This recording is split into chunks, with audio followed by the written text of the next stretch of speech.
આજના આપણા મહેમાન શ્રી કોકિલાબેન ચોકસીનો જન્મ મુંબઈમાં બ્રિટિશ શાસન દરમિયાન થયો.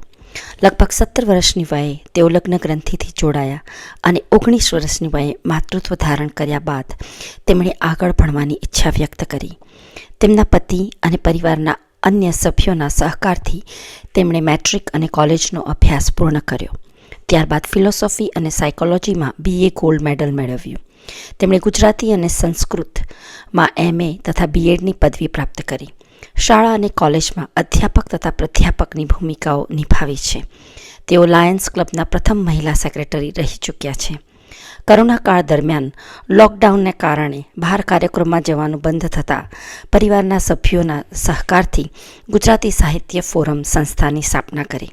કોકિલાબેન અને તેમના પુત્ર શ્રી કૌશલ ચોકસી, જેઓ ગુજરાતી સાહિત્ય ફોરમના કો-ફાઉન્ડર છે, તેઓ આજે છેલ્લા 5 વર્ષથી આ સંસ્થાનું નેતૃત્વ કરી રહ્યા છે. કોકિલાબેનનું માનવું છે કે જેમ કોઈ પુરુષની સફળતા પાછળ એક સ્ત્રીનો હાથ હોય છે, તેમ તેમની સફળતા પાછળ 2 પુરુષો, એક તો તેમના પતિ શ્રી કનુભાઈ અને પુત્ર શ્રી કૌશલભાઈનો હાથ છે. તો આવા ફોરએવર યંગ શ્રી કોકિલાબેન ચોકસીનું સ્વાગત છે. નમસ્કાર કોકિલાબેન, કેમ છો તમે? મજામાં, એકદમ મજામાં. તો થેન્ક યુ વેરી મચ પહેલા તો કે તમે મારી સાથે અહીંયા આજે જોડાવા માટે અગ્રી થયા. આઈ એમ સો ગ્રેટફુલ. અને તમારી લાઈફ જર્ની વિશે આજે આપણે વાત કરવાની છે. અને આઈ Sure. Personally you have become so much inspiration to me.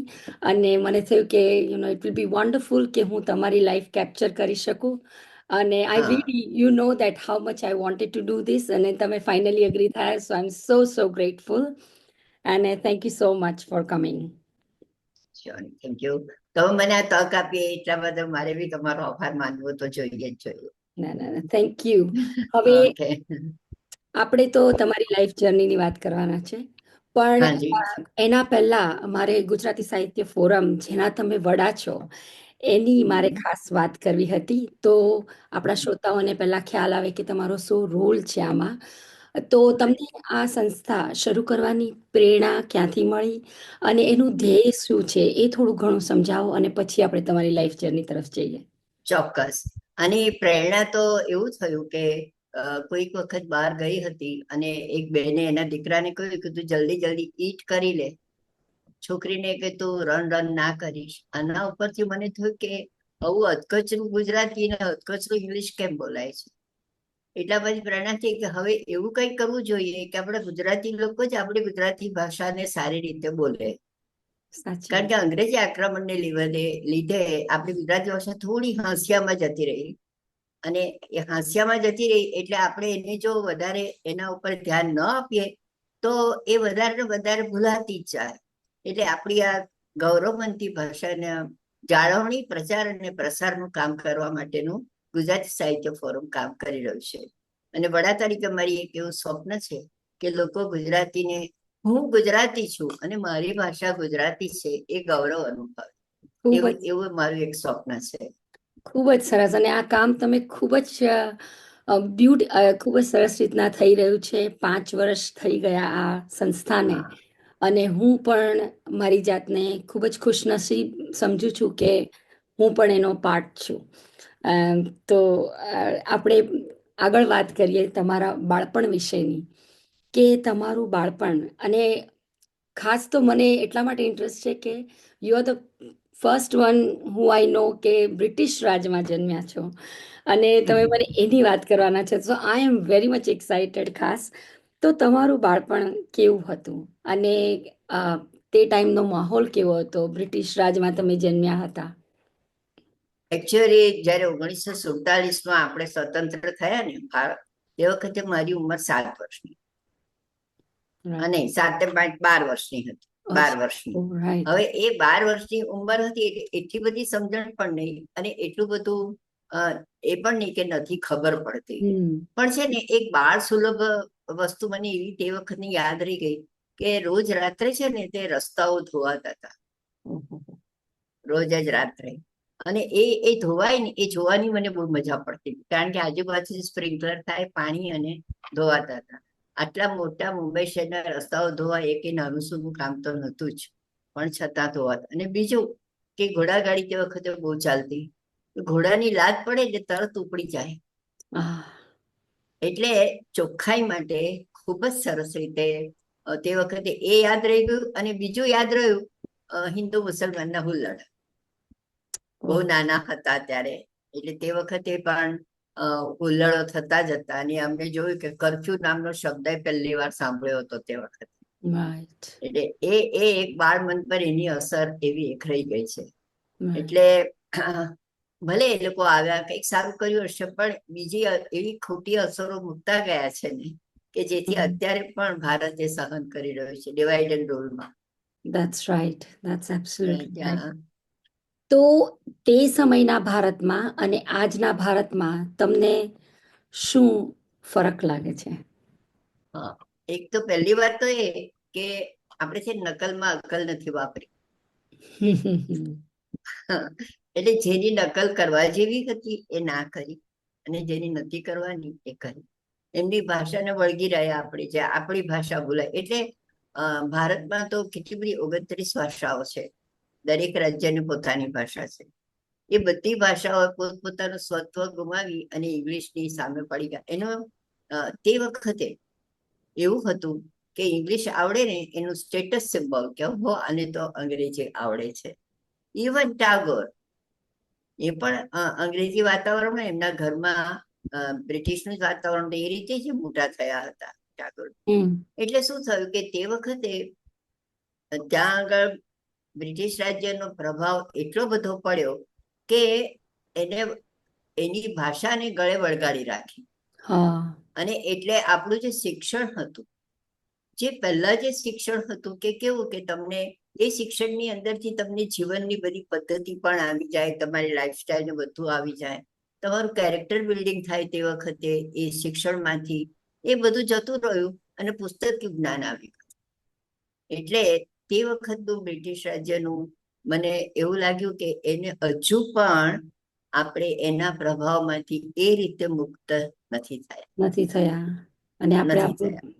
આપણું બધું ગુમાઈ રહ્યા છે. આપણું બધું ગુમાવી રહ્યા છે, અને હજુ ગુમાવતા જઈ, હજુ જાગૃતિ આવતી નથી કે આપણી પાસે જે છે એ દુનિયા બધી આપણું લેવા આવે છે અહીંયા, અને આપણી પાસે જે એની આપણને કિંમત નથી. સાચી વાત. એટલે એ જે પ્રભાવ છે ને, એ પ્રભાવમાંથી મુક્ત થવું કેવી રીતે સંબંધ પડતી હજુ મને પણ. આ ગુજરાત સાહિત્ય ફોરમ ચલાવીએ છીએ, પણ હજુ એટલા યંગસ્ટર હજુ અમે આકર્ષી શક્યા નથી. હું બહુ સાચી વાત કરું તો ના, છે સાચી વાત. ઘણા બધા લોકો, અને ગુજરાત સાહિત્ય ફોરમનો પ્રભાવ બી છે, એની બી નાની, પણ હજુ જે મારા સ્વપ્નમાં છે કે યંગસ્ટર વધારે આવે, કારણ કે આપણી ધરોહર આગળ કેવી રીતે જાય જો સાચી વાત. યુવાનો ના આવે ત્યાં સુધી. એટલે તમે જયારે આવે ને ત્યારે મને ખૂબ ખુશી થયેલી, ચલો આ યંગસ્ટર થી શરૂઆત તો થઈ છે. You are the first one કે યંગસ્ટર તરીકે તમે આવેલા હતા. Thank you very much. પણ આઈ કમ્પ્લીટલી તમારી સાથે હું સહમત છું. અને એટલે જ મારી પણ આજ એક પ્રકારની ચિંતા તો ખરી, કેમ કે હું પણ કદાચ રોંગ પાર્ટે જતી રહી, મને એવું લાગ્યું. અને એટલા માટે જ હું પણ તમારી સંસ્થાને મેં જોઈન કરી છે, અને ટ્રાઈંગ માય બેસ્ટ કે આપણે સમહાવ હેલ્પ કરીએ, તમારું સ્વપ્ન પૂરું થાય એવી આપણે આશા રાખીએ. અને થેન્ક યુ વેરી મચ. મને એ પણ જાણવું હતું કે ઓબ્વિયસલી તમારું જે શિક્ષણ હતું એ અંડર બ્રિટિશ રાજમાં થયું, તો તે ટાઈમમાં તમારું જે શિક્ષણ હતું, એ જે વ્યવસ્થા હતી એ કેવી હતી? મૂળ વસ્તુ શિસ્ત પાલન. હા. હું જે નાની હતી ને, હું જે શાળામાં ભણતી હતી, તમને જાણીને કોઈ કદાચ નવાઈ લાગશે કે હું ઇંગ્લિશ મીડિયમમાં ભણી. મુંબઈમાં મોટી થઈ, અને અમારા ઘરની પાસે જે સ્કૂલ હતી એ ઇંગ્લિશ મીડિયમની સ્કૂલ હતી. એટલે અમે ત્રણેય ભાઈ બહેન એ સ્કૂલમાં ભણેલા હતા. હવે એ સ્કૂલમાં ભણવા એટલે શિસ્ત પાલન, અને અમારા જે પ્રિન્સિપલ હતા ને એ પારસી હતા. એટલા બધા કડક શિસ્ત પાલન.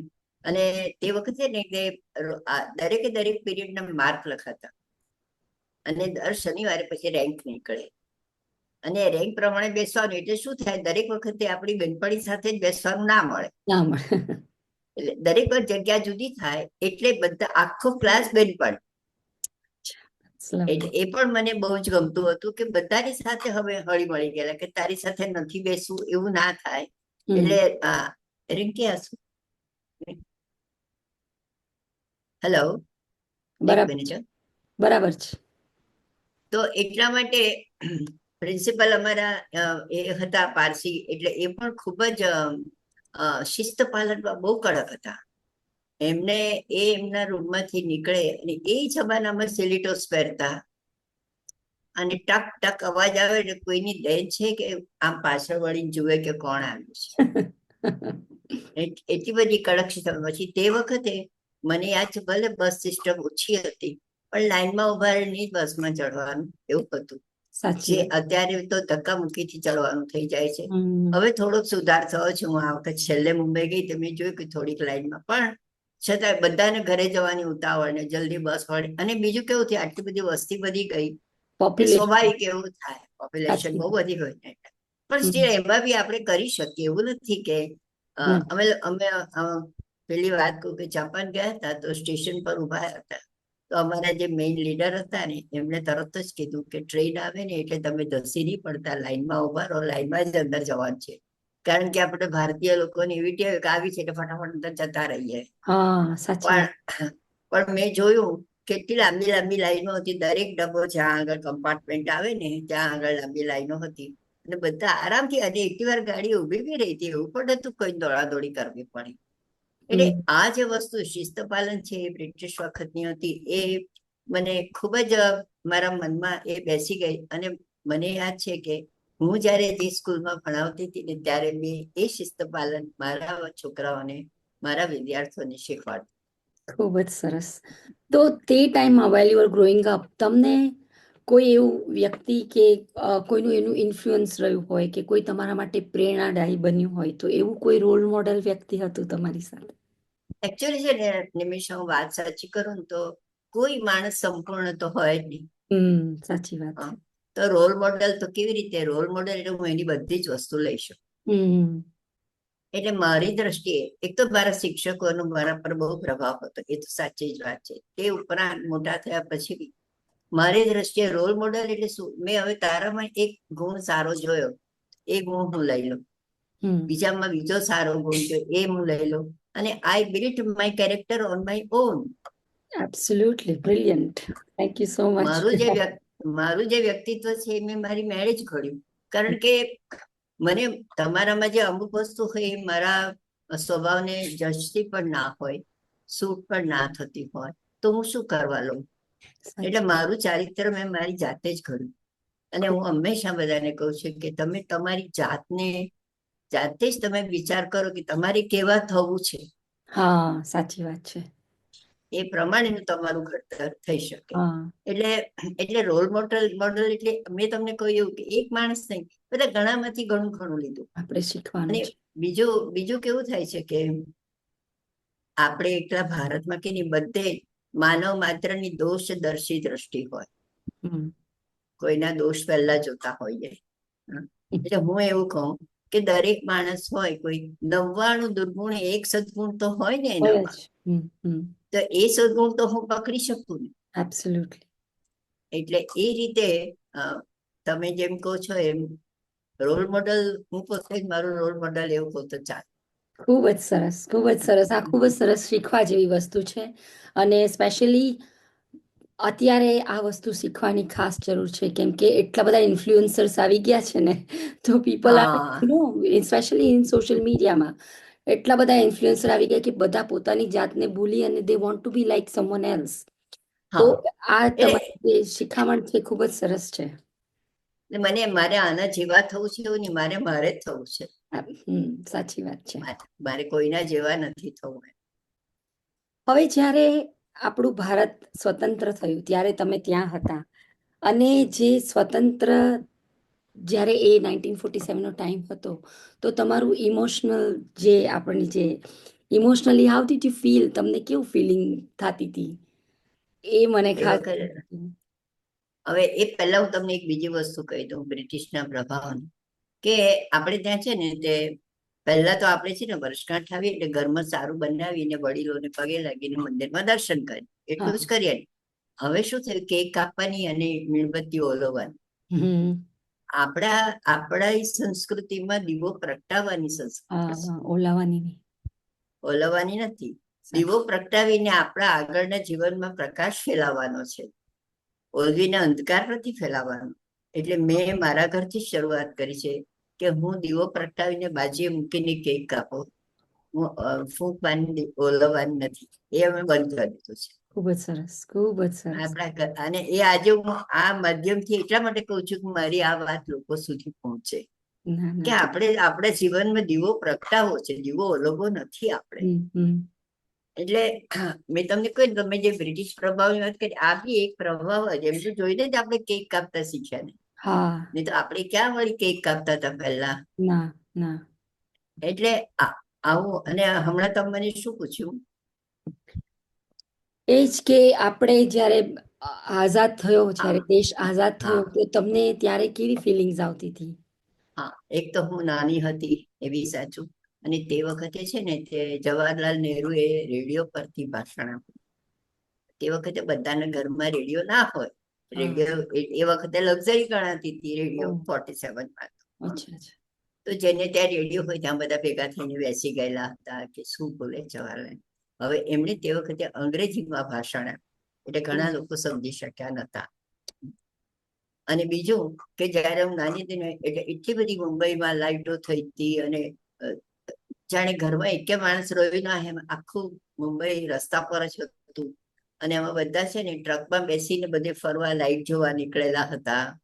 અને એટલો બધો ઉમંગ હતો. બહુ જ સાચું કહું કે સ્વતંત્રતા એટલે આ બ્રિટિશની ચુંગલમાં છૂટ્યા છે એવું તો મને ત્યારે ખબર પણ નહોતી. હા. એટલી બધી ખબર નહોતી તે વખતે. કારણ કે અત્યારે જે બાળકોને એક્સપોઝર છે ને એ જમાનામાં એટલું એક્સપોઝર નહીં હતું. એટલે બહુ નિર્દોષ જિંદગી હતી અમારી. એટલે પેલી આપણે સ્વતંત્ર થયા, હા, પછી પપ્પાએ સમજાવ્યું કે સ્વતંત્ર એટલે શું.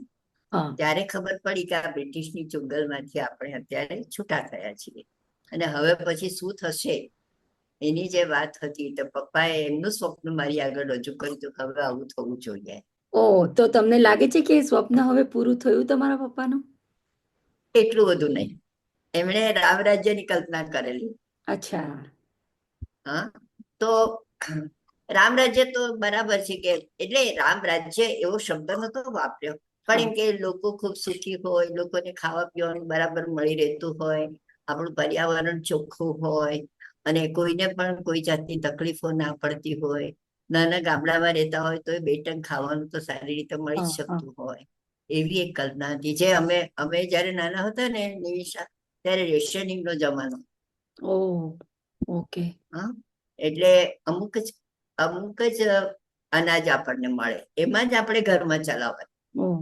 હા, અને તે પણ લાલ ઘઉં મળે ઓસ્ટ્રેલિયાથી આવતા. હવે એ લાલ ઘઉં આપણે તો એટલા સરસ, ત્યાં તો કેટલું ફાઇન ભારતમાં તો અહીંયા કેટલા હા. સરસ ઘઉં.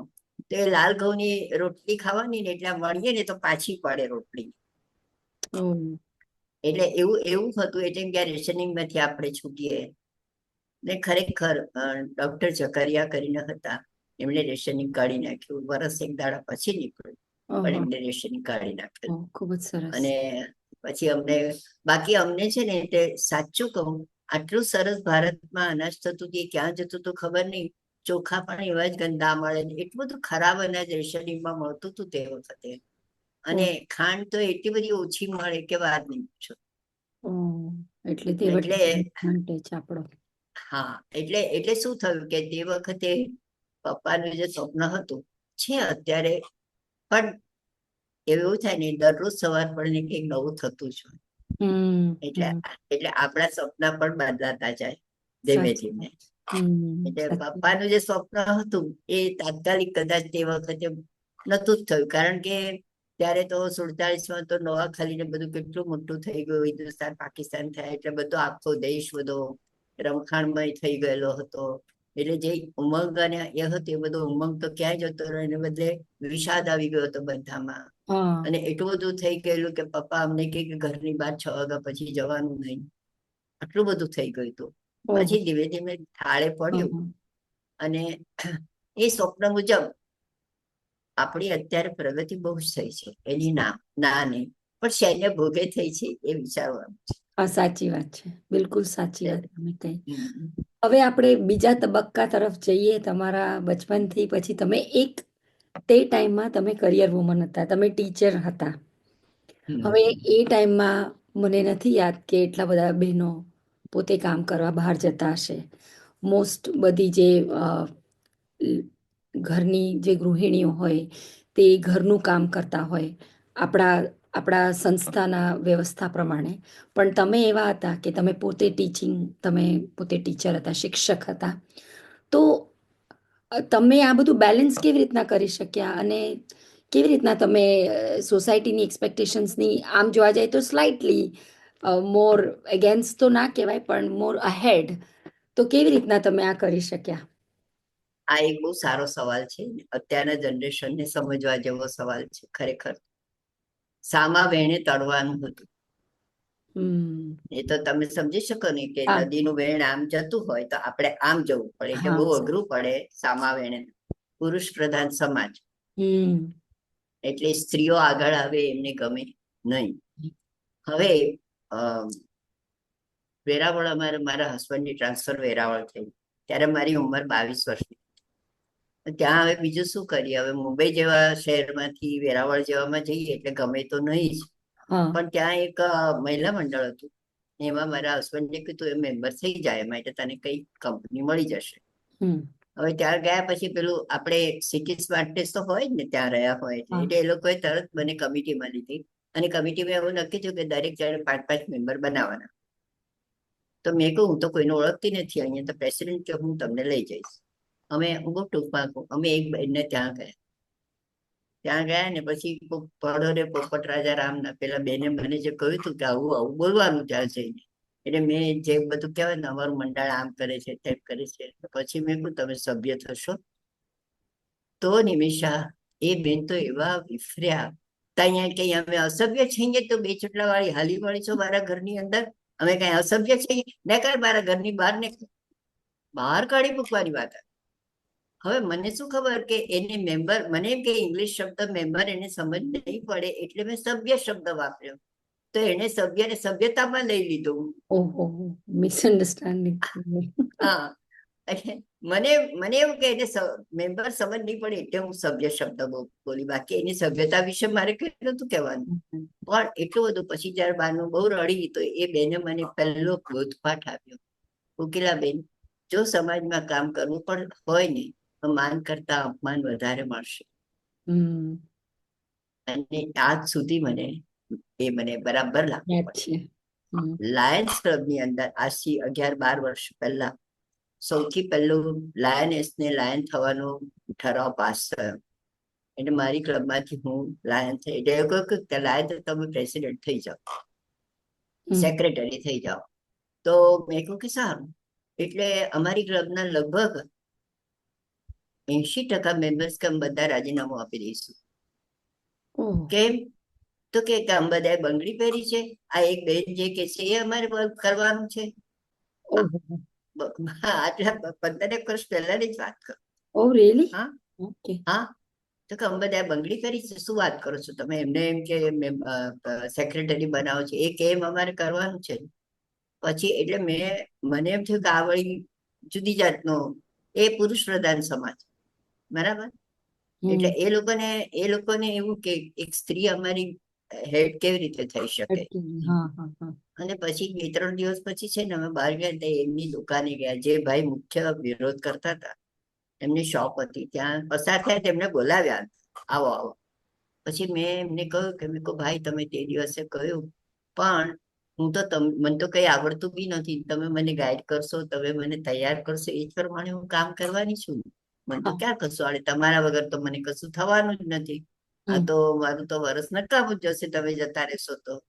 એટલે એમનો અહમ પોસાયો કે મને કશું આવડતું નથી, રાઈટ. હા. અને પછી નિમિષા યુ વોન્ટ બિલીવ, આખું વર્ષ એ લોકો મને એટલો બધો સહકાર આપ્યો કે મને બેસ્ટ સેક્રેટરીનો એવોર્ડ મળ્યો. Oh, wow, excellent. અને at that time I was the first lady Lions secretary in whole Asia. Oh, my goodness. Well done. એટલે મેં એમને એ બી કહ્યું પછી, આ બધું પતી ગયા પછી, મેં કહ્યું તમને મારા આવવાથી આપણી ક્લબને આ મોટું નામ ના મળ્યું કે આ ક્લબમાંથી પહેલા લેડી લાયન સેક્રેટરી થયા? હા, તો કે હા, હા. એ કે સાચી. તે વખતે અમારી થોડી ભૂલ થઈ ગઈ બેન, માફ કરો શબ્દ તો બોલાય જ નહીં. તો મને કે છે કે આ તો એવું ચાલ્યા કરે બેન, એ તો હવે તો સમાજ છે ને એટલે એવું ચાલ્યા કરે. હા, મેં બહુ બરાબર સમજીશ. પણ એની વે એ લોકો પછી મને સાથ બહુ આપ્યો, એટલે મને સફળતા મળી. મારે જે કામ કરવું હતું એ વખતે હું થઈ શક્યું મારાથી કામ. Brilliant. એટલે અને મને એ પણ જાણવા મળ્યું કે તમે જુદા જુદા રાજ્યોમાં પણ તમે મૂવ થતા હતા હા ડ્યુરિંગ તમારું જે વર્કિંગ યર્સ હતા ત્યારે. તો હા હા. ગુજરાતી લોકો, આપણું ગુજરાત કેવી રીતના સ્લાઇટલી જુદું પડે બીજા બધા આપણા સ્ટેટ કરતા, એની આમાં થોડી. એવું છે, હા, ગુજરાતીઓમાં છે ને તે આપણા બધા જે તહેવારો, એ જે હું ફોરમમાં બી ઘણી વાર કહું છું કે આપણે જ્યાં જઈએ ને, ગુજરાતી જ્યાં જાય ને ત્યાં તેનું જમણ અને એના તહેવાર એ બે તો ખાસ લઈ જાય. હમ. આપણી જમણની બી અમુક છે બધી છે વાનગીઓ છે, એ બધી બીજા રાજ્યમાં ખરેખર પોપ્યુલર છે. હા, હા. અને આપણા તહેવારો પણ ઘણી સારી રીતે બહાર ઉજવાતા હોય છે. પણ ગુજરાતીઓની એક વસ્તુ હું કહીશ તમને કે બેંગ્લોર ટ્રાન્સફર થઈ ગઈ અમારી. તો એક વખત લાયન્સ ક્લબની અંદર બેઠા હતા, તો એક ત્યાંના બેન આવ્યા. અમે બે જણા ઇંગ્લિશ અને હિન્દીમાં વાત કરતા હતા, બરાબર? કારણ કે એમને ગુજરાતી આવડતું નહોતું ને મને કન્નડ નહોતું આવડતું. હા. ત્યાં એક એમના ફ્રેન્ડ આવ્યા, એટલે બંને જણાએ એમની ભાષામાં વાત શરૂ કરી દીધી. હું બાજુમાં બેઠી છું, મને એબીસી પણ સમજ નથી પડતી. હા, હા, તો હા. એમને, જ્યારે આપણા ગુજરાતીમાં શું હોય છે, એવું નહીં કે આપણે બે ગુજરાતી વાળા આપણે એમ વિચારીએ કે આને સમજ નથી પડતી ને એટલે આપણે એને સમજ પડે એ ભાષામાં વાત કરીએ. સાચી વાત છે. એટલે આપણે ગુજરાતીમાં, ઇવન તમે મરાઠી લોકોને ત્યાં બી જોજો, તમે પરદેશમાં પણ મેં જોયું છે, હા. મરાઠી લોકો પણ બે મરાઠી ભેગા થાય ને એટલે એમની જ ભાષામાં વાત, જે જે આપણામાં આપણી ભાષાનું એ ગૌરવ નથી. નથી. એ તો મેં પણ અનુભવ્યું છે. હે ને, બરાબર છે. બિલકુલ સાચી વાત છે. કેમ કે મને પણ ઘણા જર્મન, ફ્રેન્ચ કે ઇટાલિયન લોકો ઓળખે છે. તો જ્યારે એ લોકો વાત કરી શકે છે એમના છોકરાઓ સાથે એ ભાષામાં, હા જ્યારે આપણે હા હોય તો પ્લેગ્રાઉન્ડમાં છોકરાઓની, આપણા પોતાના ચિલ્ડ્રન સાથે પણ આપણે આપણી ભાષામાં નહીં બોલીએ. ના, એ હા, લોકો પોતાની ભાષા બોલશે.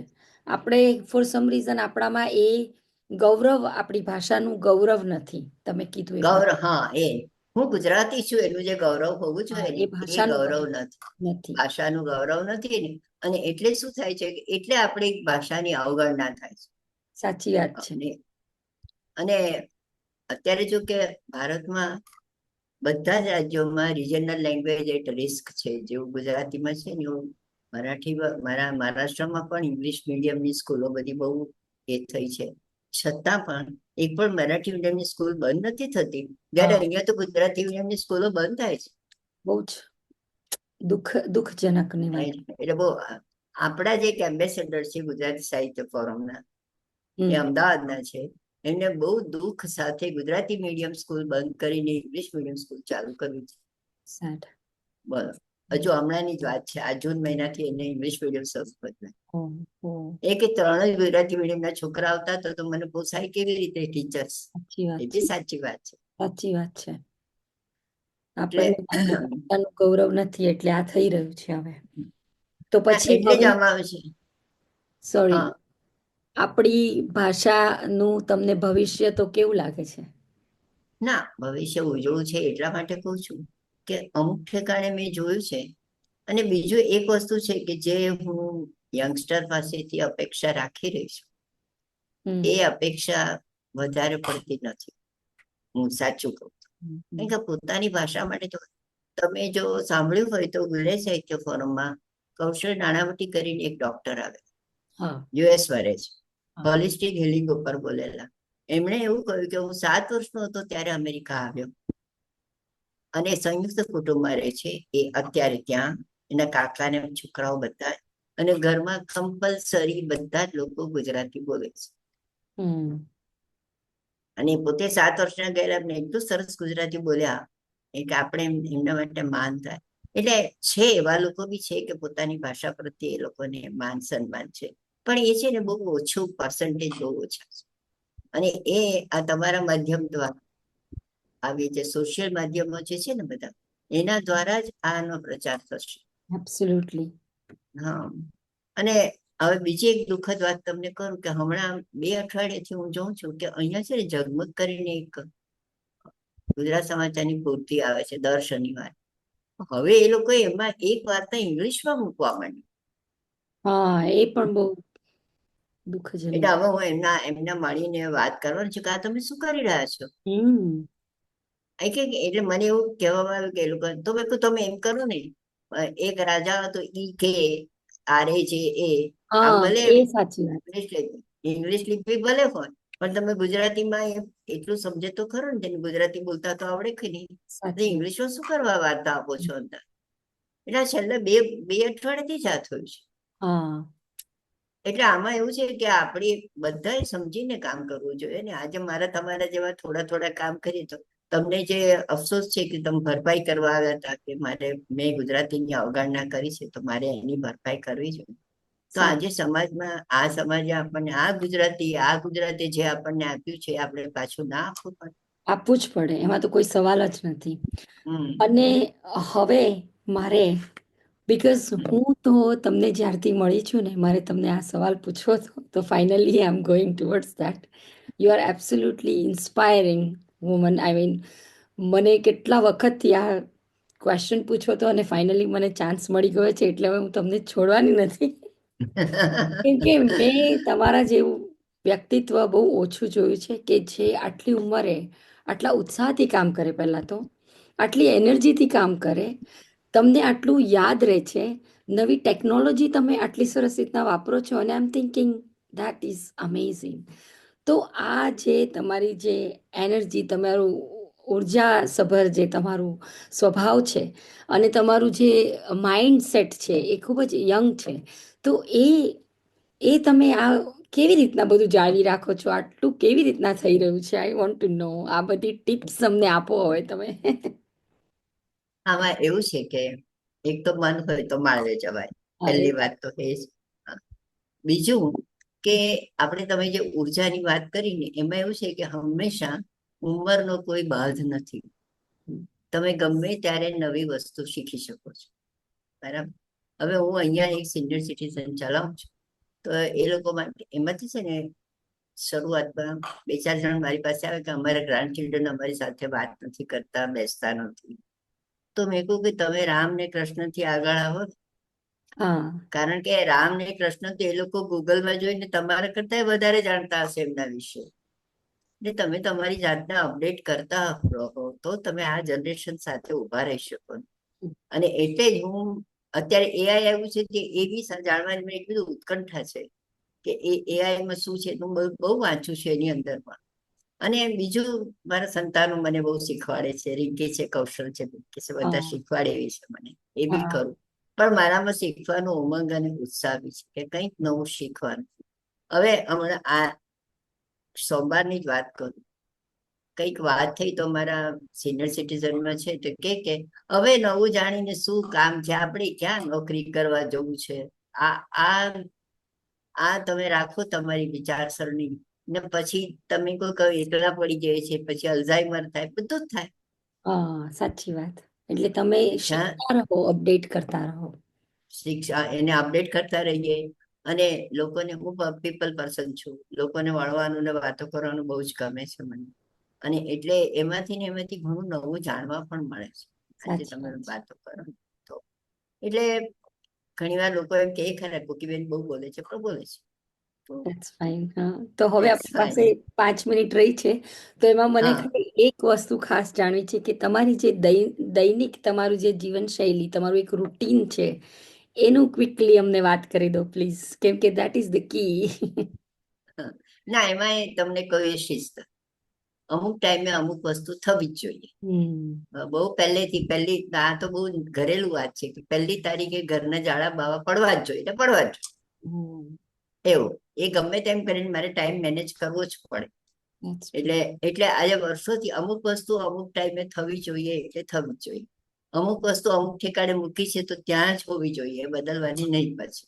હા એટલે એક શિસ્તતા ઘરમાં છે એટલે એ પણ મને એને લીધે મને ટાઈમ ઘણો મળે છે. નહીં તો હું ગૂંચવાયા કરું આ વ્યવસ્થામાં. હા એને ટાઈમ મળે છે. અને બીજું મારે આજના જનરેશનને પણ મારે કહેવું છે કે અત્યારે બધા સ્ટ્રેસમાં જીવે છે. કેમ? કારણ કે પહેલું જ જે તમે મને કહ્યું એ કે મારે કોઈના જેવા થવું છે. તમે તમારા જેવા જ રહો ને. આ તો શું થાય કે આને આ કર્યું છે, મને બી આ કરવું છે. આની પહેલે રેન્ક આવી તો મારી બી રેન્ક આવી જાય. મા બાપ પણ એટલું બધું એમને ફોર્સ કરે કે ભાઈ હા તારી પહેલી રેન્ક આવવી જોઈએ. એટલે આ બધામાં વ્યક્તિત્વ ઘડાવાને બદલે વ્યક્તિત્વ સંકુચાતું જાય છે. એને ફૂલની માફક ખીલવાનો એનો અવસર જ નથી મળતો. એટલે સૌથી પ્રથમ તો લવ થાય સેલ્ફ. તમે તમારી જાતને પ્રેમ કરો અને લિસન ટુ યોર બોડી. તમારું શરીર શું કે છે. કોઈ 6 પેક કરવા જાય તો આપણે ના જવાય. તમારું બોડી જે કહેતું હોય એ પ્રમાણે જ કરાય. અને મુખ્ય વાત મેં તમને કહ્યું લવ થાય સેલ્ફ. તમે તમારી જાતને પ્રેમ કરો ને તો કોઈ દુનિયાની કોઈ વસ્તુ તમને પાછળ નહીં પાડી. ઓલવેઝ તમે આગળ આવશો ને. પોઝિટિવ થિંકિંગ, હા એ મારો પહેલો પોઝિટિવ થિંકિંગ. એમાં 2 જ વસ્તુ, કર્મણ્યવાધિકાર હશે મા ફલેશુ કદાચન.